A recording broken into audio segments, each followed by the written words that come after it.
Welcome friends. स्वागत है आपका हेल्दी सेविंग्स के चैनल पे। तो आज हम डिस्कस करेंगे म्यूचुअल फंड्स के बारे में। म्यूचुअल फंड में हमको इन्वेस्ट करने की ज़रूरत क्यों पड़ी या हम इसमें इन्वेस्टमेंट क्यों करते हैं। तो आप आपके पास जो पैसा है उसको ग्रो करने के लिए हमारी एक रेट ऑफ इन्फ्लेशन होती है। हर साल 6% 7% या 8% के हिसाब से इन्फ्लेशन बढ़ती है। दैट मीन्स कि अगर आपका आज जो 100 रुपए की वैल्यू है वो 1 साल बाद 108 रुपए की होगी। सो अगर आपके पास पैसा आपके सेविंग्स अकाउंट में पड़ा है या आपके पास कैश पड़ा है तो वो पैसा ग्रो नहीं करेगा। टाइम के संग उसकी वैल्यू कम होती चली जाएगी। तो अपने पैसे की वैल्यू को बढ़ाने के लिए आप इन्वेस्टमेंट करते हैं और जितने भी ट्रेडिशनल इन्वेस्टमेंट इंस्ट्रूमेंट्स हैं लाइक एफडी।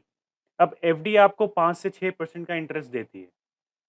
अगर आपका इन्फ्लेशन ही 7 से 8% है और एफडी आपको 5 से 6% इंटरेस्ट दे रही है, दैट मीन्स कि आपका पैसा ग्रो नहीं कर रहा है।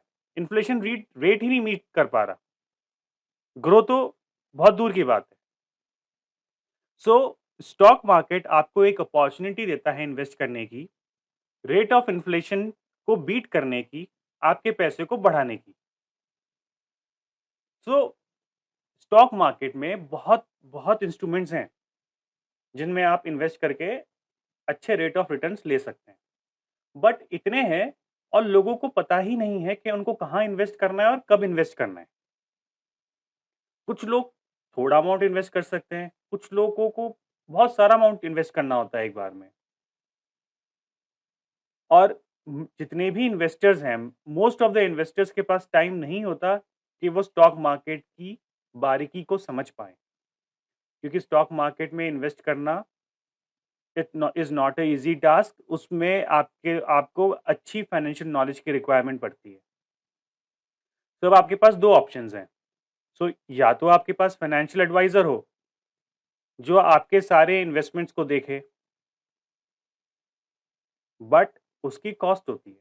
तो कुछ लोग जो अफ़ोर्ड कर सकते हैं, वो भी उनकी सर्विसेज़ नहीं लेना चाहते बिकॉज़ कॉस्टली होती है एंड कुछ लोग उसको अफ़ोर्ड नहीं कर सकते। तो सॉल्यूशन क्या है इस प्रॉब्लम का? इसका सॉल्यूशन है म्यूचुअल फंड्स। अब म्यूचुअल फंड्स आपको एक फ्लेक्सिबिलिटी देते हैं इन्वेस्टिंग की। सबसे बढ़िया बात इसकी है कि जो म्यूचुअल फंड है, वो मैनेज करते हैं फंड मैनेजर्स। सो जो फंड मैनेजर होते हैं, they are expert of their field, they are professional और वो आपके बिहाफ पे स्टॉक मार्केट में इन्वेस्ट करते हैं। सो म्यूचुअल फंड में इन्वेस्ट करके आप एन्जॉय कर सकते हैं प्रोफेशनल मैनेजमेंट अपने पोर्टफोलियो का। म्यूचुअल फंड में आप अपनी रिक्वायरमेंट के हिसाब से, अगर आप लॉन्ग टर्म के लिए इन्वेस्ट करना चाहते हैं, इक्विटी म्यूचुअल फंड सेलेक्ट कर सकते हैं। आपको आपको आपकी रिस्क एपेटाइट ज़्यादा है, तो आप इक्विटी म्यूचुअल फंड में कर सकते हैं। आप कंज़र्वेटिव इन्वेस्टर हैं, आपको रिस्क ज़्यादा नहीं लेनी, आप डेट म्यूचुअल फंड में इन्वेस्ट कर सकते हैं। और सबसे बढ़िया बात है म्यूचुअल फंड की, ये एज़ पर सेबी नॉर्म्स काम करता है। सो अब हम डिस्कस करेंगे म्यूचुअल फंड्स के बारे में एक-एक करके इसकी थोड़ी फंडामेंटल डिटेल्स के बारे में हम डिस्कस करेंगे। So mutual fund is a trust with the sponsors, trustees, asset management company, and custodian approved by SEBI. तो स्पॉन्सर का क्या काम होता है? स्पॉन्सर म्यूचुअल फंड के ट्रस्ट को क्रिएट करता है और एएमसी का सेटअप करता है। एएमसी क्या है? Asset management company. जैसा ये नाम सजेस्ट करता है, एसेट मैनेजमेंट कंपनी, ये आपके फंड को मैनेज करती है। एएमसी का काम होता है फंड को मैनेज करना, buying and selling of the securities. तो sponsor basically AMC and trustee appoint करता है। स्पॉन्सर का क्या काम होता है? म्यूचुअल फंड के ट्रस्ट और एएमसी को सेट करना और म्यूचुअल फंड को रजिस्टर कराना। ट्रस्टी का क्या काम होता है? ट्रस्टी एएमसी की वर्किंग को देखती है और ये एंश्योर करती है कि AMC asset management company SEBI के कंप्लायंस के अकॉर्डिंग काम कर रही है कि नहीं। कस्टोडियन का काम होता है जितने भी इन्वेस्टमेंट है म्यूचुअल फंड के उनको काउंट करना। Large number of investors pooling their money with one common investment objective. तो इस लाइन का मतलब है कि म्यूचुअल फंड अपने इन्वेस्टर से पैसा लेता है और उस पैसे को इन्वेस्ट करता है स्टॉक मार्केट में based on the investment objective. अभी इन्वेस्टमेंट ऑब्जेक्टिव क्या होता है? तो इसको स्कीम इन्वेस्टमेंट डॉक्यूमेंट भी बोला जाता है और ये डिफाइन करता है कि आपका पैसा कहाँ इन्वेस्ट कर रहा है म्यूचुअल फंड हाउस। तो अगर आपकी रिक्वायरमेंट है लॉन्ग टर्म की, आपकी रिस्क एपेटाइट अच्छी है, आप इक्विटी म्यूचुअल फंड में इन्वेस्ट कर सकते हैं। अब इक्विटी म्यूचुअल फंड में भी आपको सिलेक्ट करना पड़ेगा कौन सी म्यूचुअल फंड में, उसके कुछ पैरामीटर्स आपको चेक करने पड़ेंगे। तो एक बार हम स्कीम इन्वेस्टमेंट डॉक्यूमेंट देखते हैं कि वो दिखता कैसे है और उसमें क्या-क्या पैरामीटर्स होते हैं।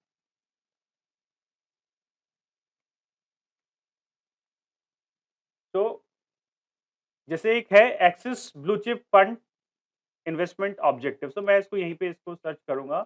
ये एक्सिस बैंक की वेबसाइट खुली म्यूचुअल फंड की।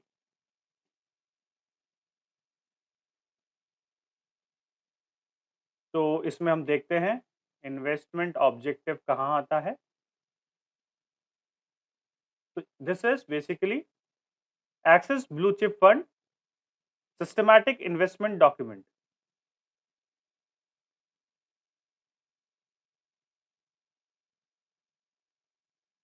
तो आप ये देखिए इस एसआईडी में इन्होंने मेंशन किया हुआ है capital appreciation over long term investment in a diversified portfolio predominantly consisting of equity and equity related instrument of large cap companies. That means कि ये लार्ज कैप कंपनीज में इन्वेस्ट करता है म्यूचुअल फंड। इसका risk है very high. तो अगर आपकी हाई रिस्क एपेटाइट है, लॉन्ग टर्म के लिए आप इन्वेस्ट करना चाहते हैं, तो आप इस म्यूचुअल फंड में इन्वेस्ट कर सकते हैं।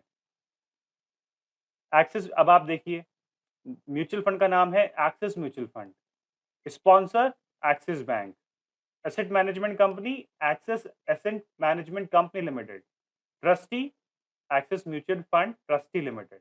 ये सारी डिटेल्स यहाँ पर हैं। उसके बाद आप नीचे आएंगे, इसमें इसमें आपको सब दिखेगा। इन्वेस्टमेंट ऑब्जेक्टिव यहाँ लिखा हुआ है इनका, लार्ज कैप में ये इन्वेस्ट करते हैं।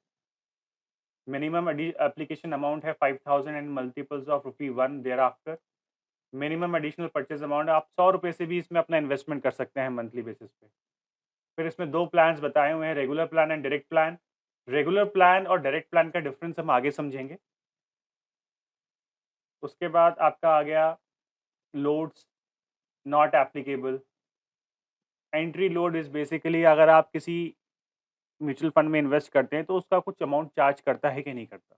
तो ये निल है, ये कोई चार्ज नहीं करता। एग्जिट लोड है, अगर आप 12 महीने से पहले पैसा निकालेंगे तो 1% ये आपसे चार्ज करेगा। इसमें आपकी सारी सारी डिटेल्स हैं इस म्यूचुअल फंड की, आप इसको पढ़ सकते हैं, समझ सकते हैं। इसमें कुछ ऐसी टर्म्स हैं जो आपको अभी समझ में नहीं आएँगी, बट हम अभी टर्मिनोलॉजी के ऊपर बात करेंगे तो आपको समझ में आ जाएगा कि कौन-कौन सी टर्म का मतलब क्या होता है। Mutual funds are managed by fund manager.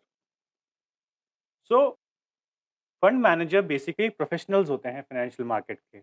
ये थॉरली रिसर्च करते हैं, एनालिसिस करके आपके पैसे को मार्केट में इन्वेस्ट करते हैं। और जब ये पैसा इन्वेस्ट करते हैं आपका मार्केट में, तो हर म्यूचुअल फंड का एक एनएवी होता है। एनएवी को बोला जाता है unit price of a mutual fund. वो आपको अलॉट कर दिए जाते हैं। अब इसको समझेंगे कैसे हम, एनएवी होता क्या है?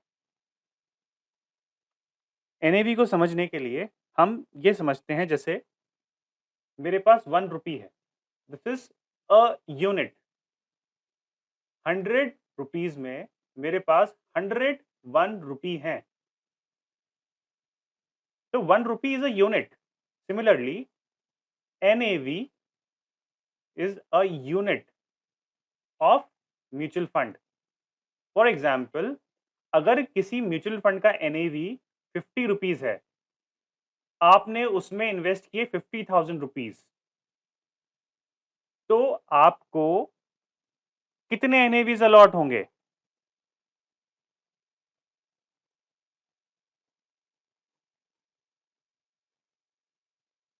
50,000 divided by 50, that is 1000 units.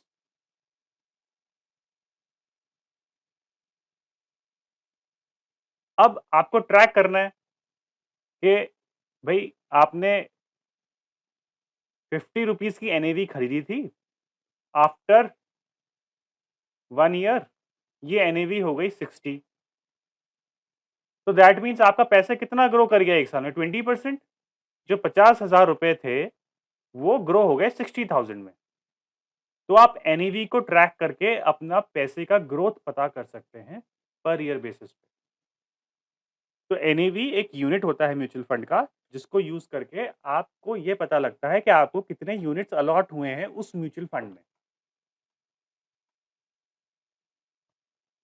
Income generated is distributed proportionally among all investors. Obvious है कि अगर आपने 100 रुपया जमा किया, किसी ने 1000 रुपया जमा किया, तो उसको 1000 रुपए के हिसाब से रिटर्न मिलेंगे और आपको 100 रुपीज के हिसाब से मिलेंगे।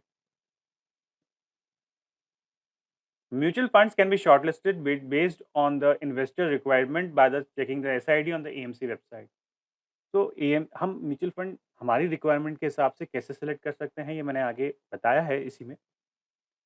तो SID चेक करना बड़ा ज़रूरी है। स्कीम इन्फॉर्मेशन डॉक्यूमेंट, इसमें आपको सारी डिटेल्स मिलती हैं। Mutual funds can be equity based, debt based and tax saving based also. तो म्यूचुअल फंड, अगर आपको ये लगता है कि इस म्यूचुअल फंड स्टॉक मार्केट में इन्वेस्ट करते हैं, तो ऐसा नहीं है। Mutual funds debt debt instrument में भी इन्वेस्ट करते हैं। तो अगर आप कंजर्वेटिव इन्वेस्टर हैं, तो आप ऐसा म्यूचुअल फंड चूज कर सकते हैं जो डिबेंचर्स में, बॉन्ड्स में, गवर्नमेंट सिक्योरिटीज में इन्वेस्ट करता है। वो वहां पे रिस्क थोड़ा कम होता है। म्यूचुअल फंड हाइब्रिड भी होते हैं, इक्विटी और डेट। और हाइब्रिड में, हाइब्रिड का फायदा क्या है कि इक्विटी और डेट का मिक्सचर होते हैं। और इसमें भी आपके पास वैरायटी होती है कि आपको इक्विटी पे एक्सपोज़र ज़्यादा चाहिए कि आपको डेट पे एक्सपोज़र ज़्यादा चाहिए।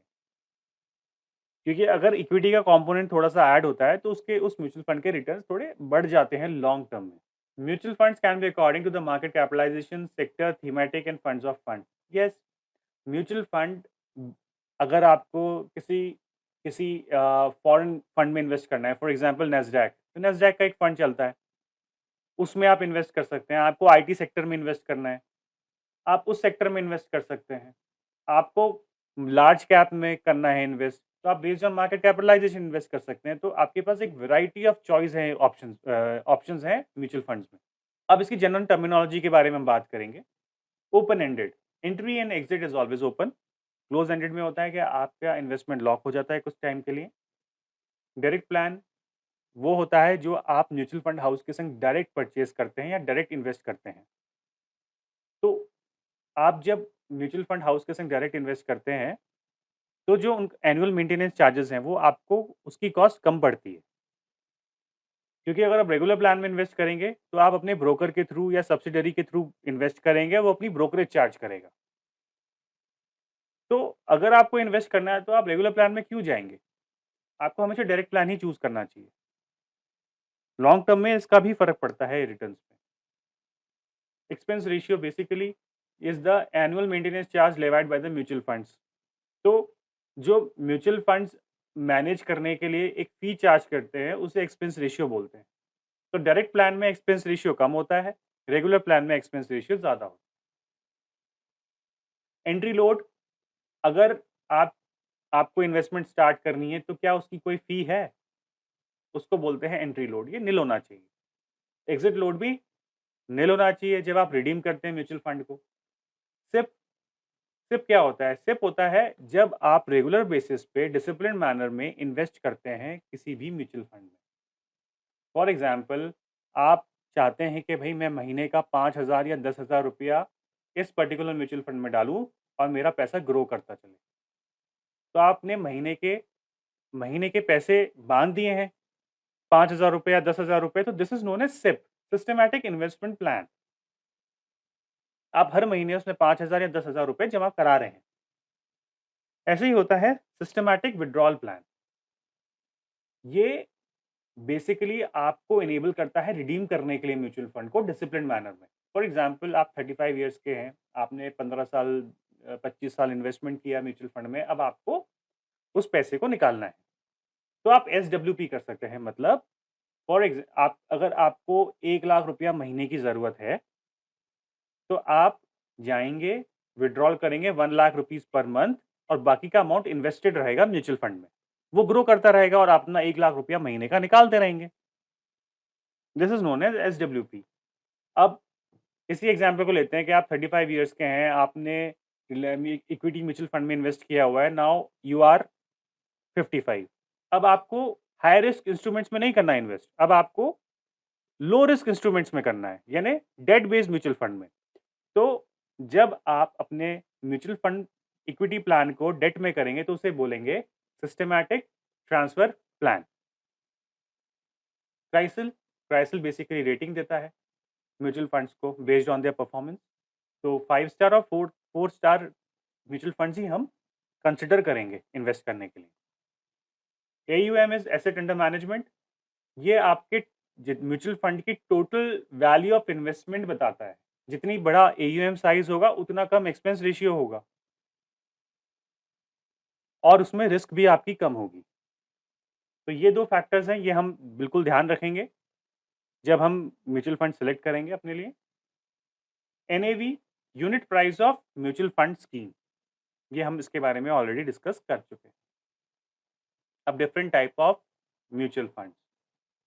इक्विटी बेस्ड म्यूचुअल फंड्स, अब इक्विटी में भी आपके पास लार्ज कैप है, मिड कैप है, स्मॉल कैप है, फ्लेक्सी कैप है, ईएलएस स्कीम्स हैं, thematic, banking, consumption, infrastructure, energy, pharma, PSU, MNC, ESG, technology. तो बहुत बहुत वैरायटी है आपके पास इक्विटी में ही। किसी को लगता है कि भई नहीं, उसे हाई रिस्क इंस्ट्रूमेंट में करना है, जिसमें तीनों का मिक्सचर हो, large cap, mid cap, small cap, वो फ्लेक्सी कैप को यूज़ कर सकता है इन्वेस्ट करने के लिए। ये बेसिकली कॉम्बिनेशन होता है तीनों का। किसी को लगता है कि उसे लार्ज कैप में करना है, तो लार्ज कैप में कर सकता है। किसी को लगता है कि नहीं, मुझे तो आईटी फील्ड में करना है, वो आईटी के म्यूचुअल फंड में इन्वेस्ट कर सकता है। आपके पास बहुत वैरायटी होती है इन्वेस्टमेंट के लिए। डेट बेस्ड म्यूचुअल फंड्स होते हैं, liquid funds, ultra short duration funds, corporate bond funds, long term, dynamic bond, gilt funds. तो liquid funds is basically up to the maturity of 91 days. ये government securities में investment होता है, treasury bills में invest होता है, फिर company के बॉन्ड्स में आप इन्वेस्ट करते हैं। ये लॉन्ग टर्म आपके डेट बेस्ड इंस्ट्रूमेंट्स होते हैं, जो गवर्नमेंट के बॉन्ड्स में इन्वेस्टमेंट होता है, गिल्ट फंड्स होते हैं गवर्नमेंट सिक्योरिटीज़ में। तो ये सारे इंस्ट्रूमेंट्स हैं जो कंजर्वेटिव इन्वेस्टर के लिए होते हैं।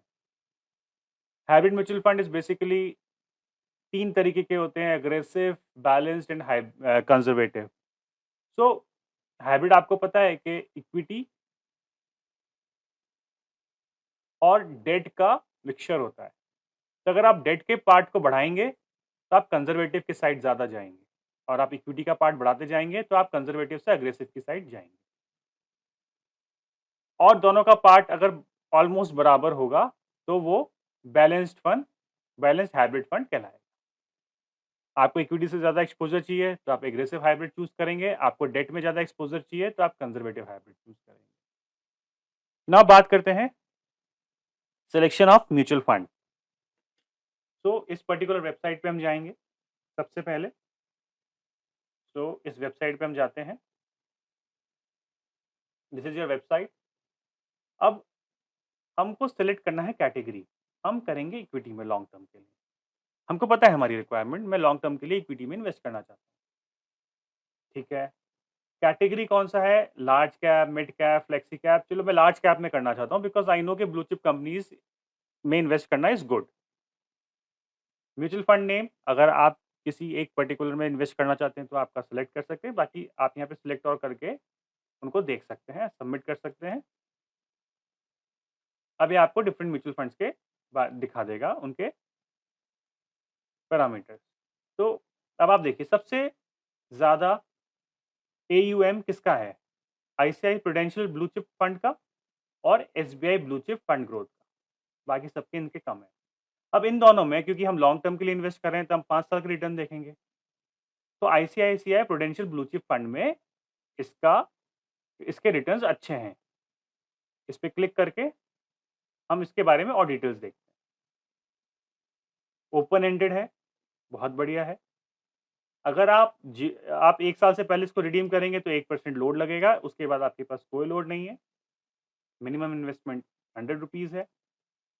इसकी जो होल्डिंग्स हैं वो है ICICI bank, HDFC bank, Infosys, Reliance, ये आपकी सारी होल्डिंग्स हैं इसकी। ये भी आपको पता पड़ गया, सारी बढ़िया कंपनीज़ हैं। फिर ये एनालिसिस होता है यूजिंग द रेशियोज़। ये रेशियोज़ हम दूसरे वीडियो में डिस्कस करेंगे बिकॉज़ एक अपने आप में एक बड़ा टॉपिक है। अब इसमें हमको कहीं भी क्राइसिल रेटिंग नहीं मिली, तो हम इसके लिए जाएँगे मनी कंट्रोल की वेबसाइट पे। आप वहाँ पे भी म्यूचुअल फंड को सेलेक्ट कर सकते हैं, कंपेयर कर सकते हैं।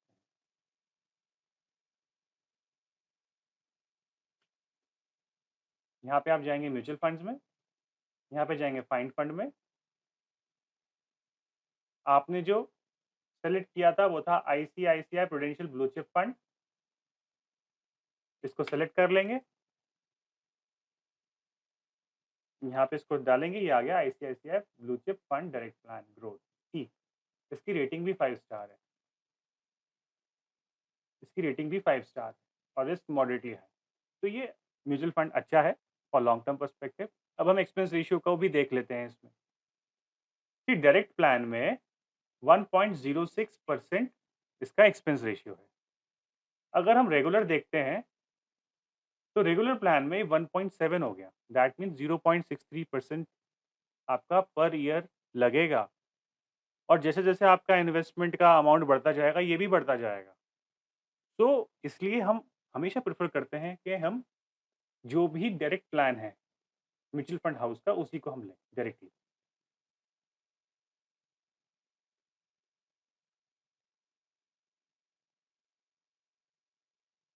फिर हम देखेंगे डिफरेंट कैटेगरीज़, इक्विटी हमने सेलेक्ट कर लिया था कैटेगरी में। Then select any of the fund heading in which you want to invest as per your end objective and risk appetite. Make sure it is open ended. तो हमने ICICI choose किया था और वो ओपन एंडेड है। हमारी requirement long term की थी। Check entry and exit load, it should be nil. Yes, entry load nil है, एग्जिट लोड है अगर 1 साल से पहले हम निकालते हैं। क्योंकि हमारा पर्सपेक्टिव ही लॉन्ग टर्म इन्वेस्टमेंट का है तो हमारे लिए वो निल हुआ, क्योंकि हम 5 साल से पहले तो पैसा निकालेंगे नहीं। अब रिटर्न्स हम लॉन्ग टर्म के लिए कर रहे हैं तो हमने 5 साल के रिटर्न्स चेक कर लिए, वो अच्छे हैं सबसे। क्राइसिल रेटिंग भी हमने चेक कर ली, वो 5 स्टार्स थी। AUM साइज़ भी उसका बड़ा था, तो एक्सपेंस रेशियो भी कम होगा।